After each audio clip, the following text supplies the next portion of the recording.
Halo teman-teman semuanya, selamat datang di video educlass.id dan pada kesempatan kali ini kita akan membahas mengenai materi asam basa untuk SMA. Untuk materi asam basa akan kita dahului dulu dengan pengertian asam basa sendiri menurut para ahli. Nah, pertama kita akan masuk mengenai pengertian asam basa dari Arrhenius. Nah, asam basa menurut Arrhenius dibedakan yaitu asam adalah spesies yang dapat menghasilkan ion H+ di dalam air. Sementara basa adalah spesies yang dapat menghasilkan ion OH- atau hidroksida di dalam air. Nah, contohnya untuk asam ada asam klorida HCl dan asam sulfat. Untuk HCl, dia akan menghasilkan ion H+ dan juga ion Cl- di dalam air. Sementara untuk asam sulfat, dia akan menghasilkan dua ion H+ ditambah dengan ion sulfat di dalam air. Jadi yang penting di dalam teori Arrhenius asamnya harus menghasilkan H+ dalam air. Sementara untuk basa, dia dapat menghasilkan ion hidroksida. Contohnya dari barium hidroksida, dia menghasilkan ion barium 2+ ditambah dengan ion hidroksida. Kemudian untuk natrium hidroksida, dia menghasilkan ion natrium ditambah dengan ion hidroksida. Jadi untuk basa, dia harus menghasilkan ion hidroksida. Itu menurut Arrhenius. Sekarang kita akan melihat kalau teori asam basanya menurut Bronsted-Lowry. Nah, untuk menurut Bronsted-Lowry, asam itu adalah spesies yang mendonor proton. Donor ini artinya yang menyumbangkan proton, yaitu H+-nya. Sementara basa ini adalah aseptor dari proton atau H+. Contohnya pada reaksi antara HCl dengan H2O menghasilkan ion hidronium. Ini ion hidronium ya teman-teman. H3O+ ditambah dengan ion Cl-. Nah, asam ini adalah spesies yang dapat mendonorkan protonnya. Karena di sini menjadi H3O+, berarti artinya H+ dari HCl disumbangkan ke H2O.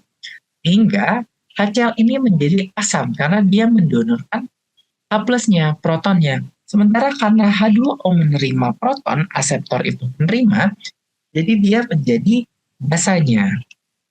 Nah, selanjutnya kan kita kenal istilah asam dan basa konjugasi. Nah, kalau asam konjugasi itu yang awalnya dari basa, itu karena ditambah dengan H+, itu membentuk asam konjugasi. Sehingga asam konjugasinya adalah ion hidroniumnya.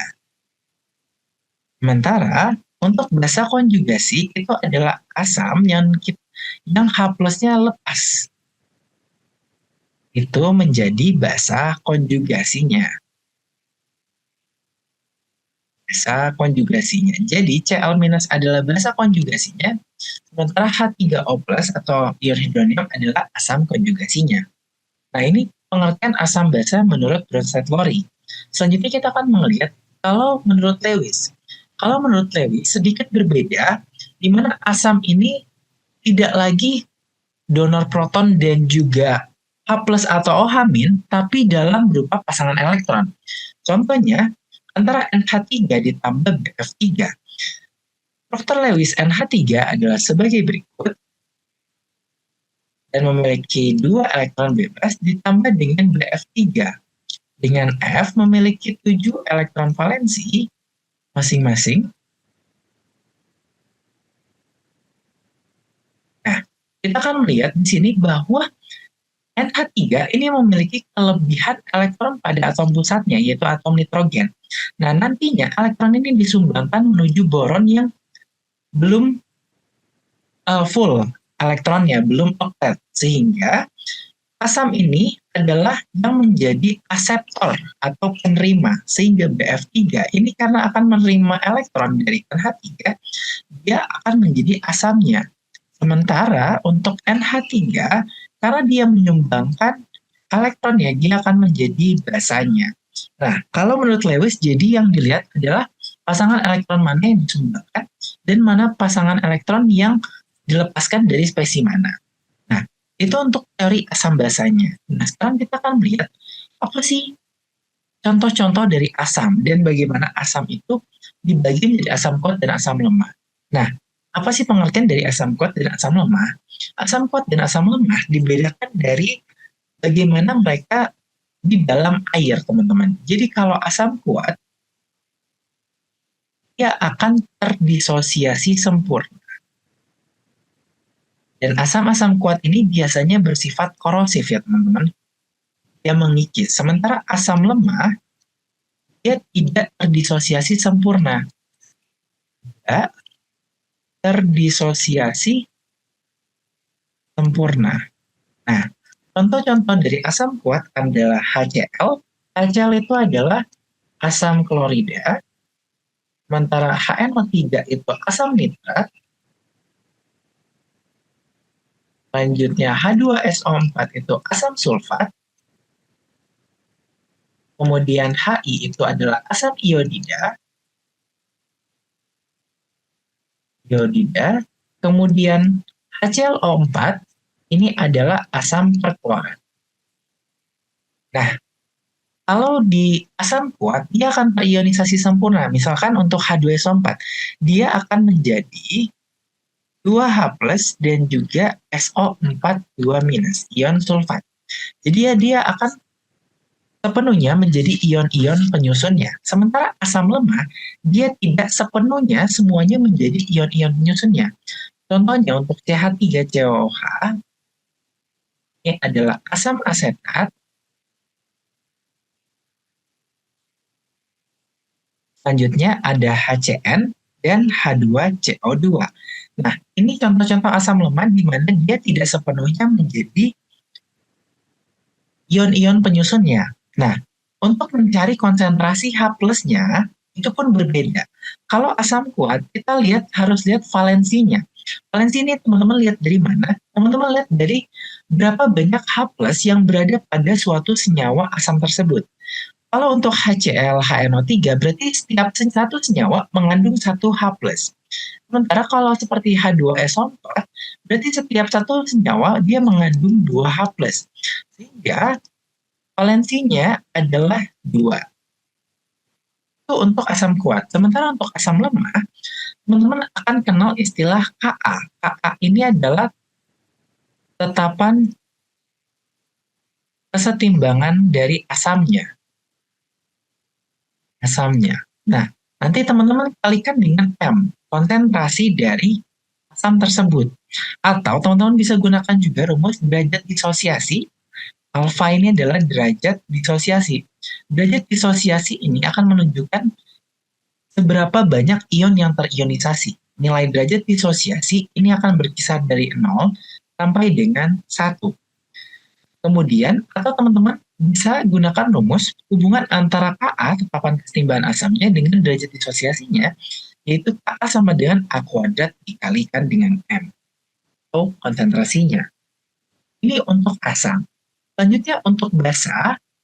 Basa kuat ini umumnya berada pada basa golongan alkali dan golongan alkali tanah. Kalau golongan alkali berarti dia golongan 1A, sementara untuk alkali tanah dia ada di golongan 2A. Nah, contoh-contohnya seperti ini, lithium hidroksida, kemudian natrium hidroksida, kalium hidroksida, kalsium hidroksida, strontium hidroksida, dan barium hidroksida. Ini adalah contoh-contoh basa kuat. Dan lagi-lagi, basa kuat ini terionisasi sempurna. Jadi ion-ionnya.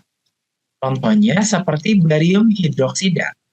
Barium hidroksida berarti dia akan terionisasi menjadi ion barium ditambah dengan 2 ion hidroksida. Nah, karena dia terionisasi sempurna, untuk perhitungan OH-nya, konsentrasi dari hidroksidonya, dapat teman-teman gunakan valensi dikalikan dengan konsentrasinya. Valensinya, teman-teman dapatkan berapa banyak OH- yang terkandung pada setiap satu senyawa basa tersebut. Contohnya, kalau di barium hidroksida, berarti satu senyawa barium hidroksida mengandung 2 ion hidroksida, sehingga untuk valensinya adalah 2. Itu untuk basa kuat. Sementara untuk basa lemah, contohnya adalah NH4OH. Nah, untuk NH4OH ini, rumus untuk mencari konsentrasi dari ion hidroksidanya adalah akar dari Kb. Kb ini adalah tetapan kesetimbangan untuk basanya. tetapan kesetimbangan untuk basanya dikali dengan konsentrasinya. Atau sama seperti asam, dia memiliki derajat disosiasi dari basa lemahnya karena tidak semua basa tersebut terionisasi menjadi ion-ionnya. Nah, itu untuk mencari konsentrasi hidroksidanya. Nah, apa sih guna konsentrasi H+ dan hidroksidanya tadi? Nah, digunakan untuk mencari derajat keasaman atau yang kita kenal sebagai pH. pH ini rentangnya dari 0 sampai dengan 14. Di mana pH dari 0 sampai dengan 7 ini pH asam, teman-teman. Kalau pH-nya sama dengan 7, dia berarti netral. Kalau pH di atas 7 sampai 14, berarti dia pH-nya menunjukkan dia sebagai senyawa yang basa. Nah, untuk mencari pH, kita gunakan minus log dari konsentrasi H+. Sementara POA itu adalah minus log konsentrasi dari ion hidroksidanya. Dan untuk pH, ditambah dengan pOH adalah minus log dari tetapan kesetimbangan air. Jadi KW ini adalah tetapan kesetimbangan air, yaitu bernilai 10 pangkat minus 14. Kesetimbangan air itu artinya air akan mengalami kesetimbangan menjadi ion penyusunnya, yaitu H+, dan juga OH-. Nah, nanti untuk KW ini sebesar 10 pangkat minus 14. Jadi, untuk pH ditambah pOH, nilainya adalah 14, teman-teman. Jadi, kalau nanti teman-teman hitung pH, teman-teman bisa langsung dari pH, atau teman-teman bisa gunakan 14 dikurang pOH. Itu, teman-teman, untuk perhitungan derajat keasaman atau pH. Selanjutnya, ada yang namanya trayek pH. Nah, trayek pH ini adalah rentang pH yang dapat terukur, teman-teman, oleh indikator. Nah, indikator ini adalah penanda suatu senyawa tersebut sebagai asam atau basa. Nah, indikator ini macam-macam. Ada indikator alami, ada juga indikator buatan, teman-teman. Nah, contoh indikator alami seperti metil jingga dan metil merah ini, teman-teman. Nah, ini adalah contoh dari indikator-indikator yang digunakan. Nah, kalau di indikator yang biasa kita gunakan juga kita kenal dengan kertas lakmus. Untuk kertas lakmus ini, di mana kalau kertas lakmusnya kertas lakmus merah dan tetap berada menjadi merah, itu berarti dia berupa senyawa asam. Tapi kalau dari merah dia berubah menjadi biru, artinya dia berupa senyawa basa. Sedangkan kalau lakmusnya awalnya biru, tetap menjadi biru, berarti dia sebagai spesies yang basa. Sementara kalau dia berubah menjadi merah, berarti dia sebagai asam, teman-teman. Nah, kertas lakmus ini adalah kertas yang dimasukkan ke dalam si larutan yang ingin diuji keasamannya, apakah dia asam atau basa. Berikut juga disampaikan beberapa trayek pH. Trayek pH ini digunakan untuk dapat menentukan indikator mana sih yang dapat maksimum pada pengukuran pH tertentu. Jadi, untuk perubahan warnanya, misalkan untuk metil jingga, trayek pH-nya adalah 2,9 sampai 4,0. Jadi, dia optimal mengukur pada pH rentang 2,9 sampai 4. Di mana pH di bawah 2,9 akan berwarna merah untuk metil jingga. Sementara pH di atas 4,0 dia akan menjadi berwarna kuning. Sehingga nanti larutannya dapat terdefinisi. Kalau dia berwarna kuning, artinya pH-nya di atas 4. Sementara kalau dia berwarna merah, artinya pH-nya di bawah 2,9. Demikian juga untuk metil merah, bromthimol biru, dan juga fenoftalin. Dan biasanya untuk reaksi penetralan, kita gunakan fenoftalin sebagai indikator. Karena dia dapat menentukan apakah reaksi tersebut sudah berada pada kondisi netral, yaitu pada pH 7. Nah, di setiap indikator ini punya keunikan atau ciri khas pada pH tertentu yang mereka dapat bekerja secara optimal. Nah, selanjutnya adalah untuk mencari konsentrasi dan kemolaran. Nah, untuk kemolaran atau molaritas kita dapat menghitung dengan N per V. N ini adalah jumlah molnya dibagi V, ini adalah jumlah volumenya dalam satuan liter, teman-teman.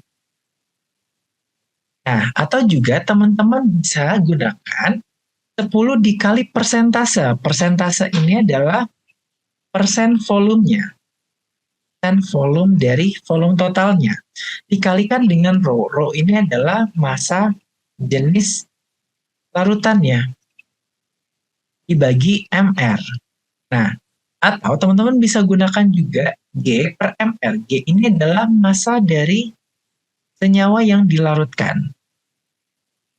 Dibagi mr-nya dikali 1000 per volumenya dalam mililiter. Ini volume ya teman-teman dalam mililiter. Jadi untuk kemolaran, teman-teman tinggal gunakan mol per volume. Misalkan teman-teman ingin melarutkan sejumlah 4 gram NaOH dalam 1 liter air. Berarti untuk molaritasnya kita gunakan N per V. Jumlah molnya, berarti kita hitung dulu jumlah molnya, yaitu masanya 4 gram, kita bagi dengan massa MR-nya dari NaOH, yaitu 40 gram per mol.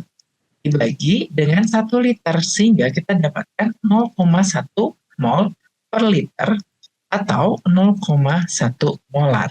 Jadi molar itu adalah mol per liternya. Dia menunjukkan berapa banyak senyawa tersebut dalam 1 liter larutan.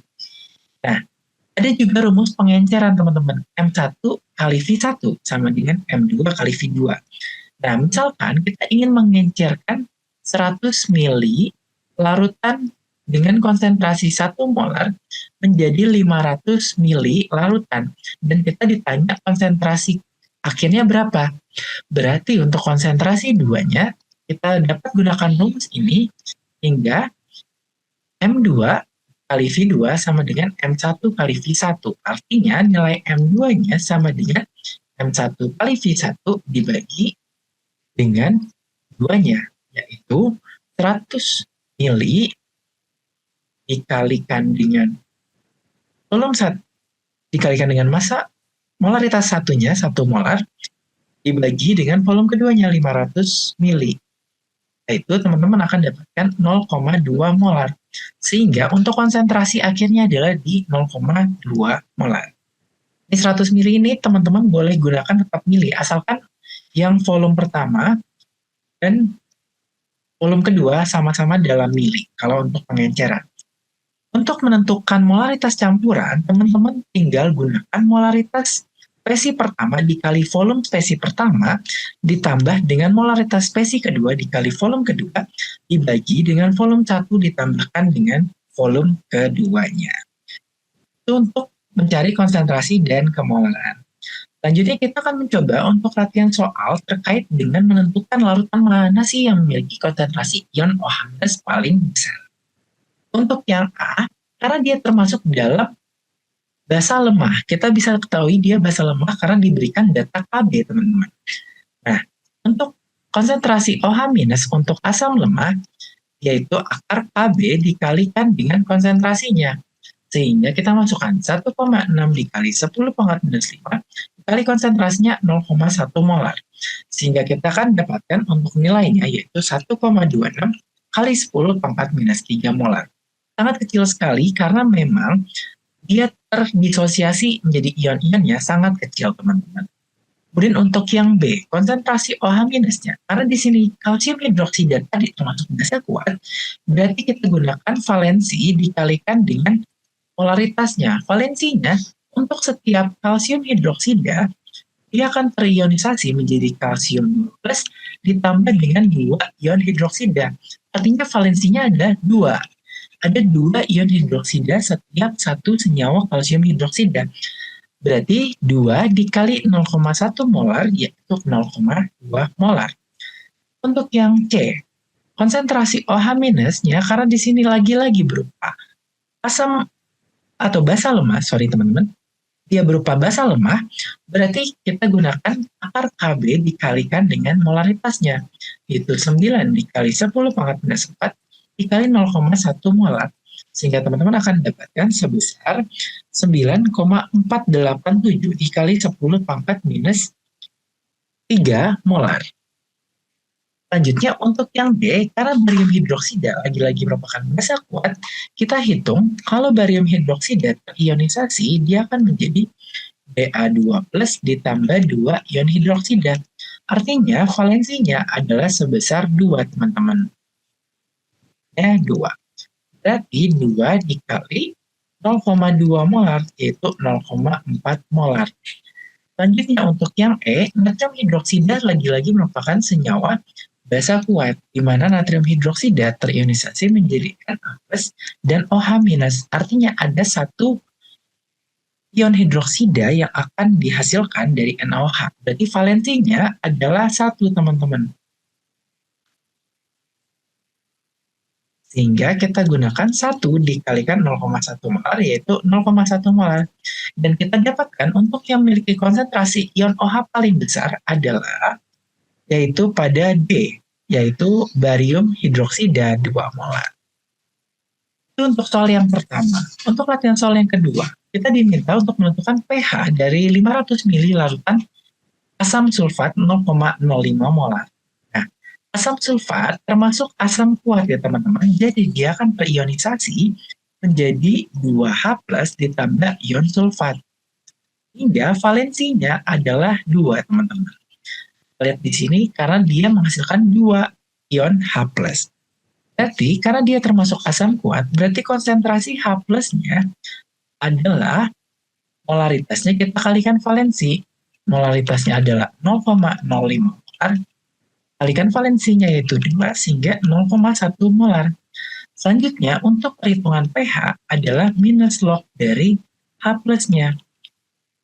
Konsentrasi H+ minus log dari 0,1 molar, yaitu sama dengan 1, teman-teman. Berarti pH-nya adalah 1. Ini untuk latihan soal yang kedua. Selanjutnya untuk latihan soal yang ketiga.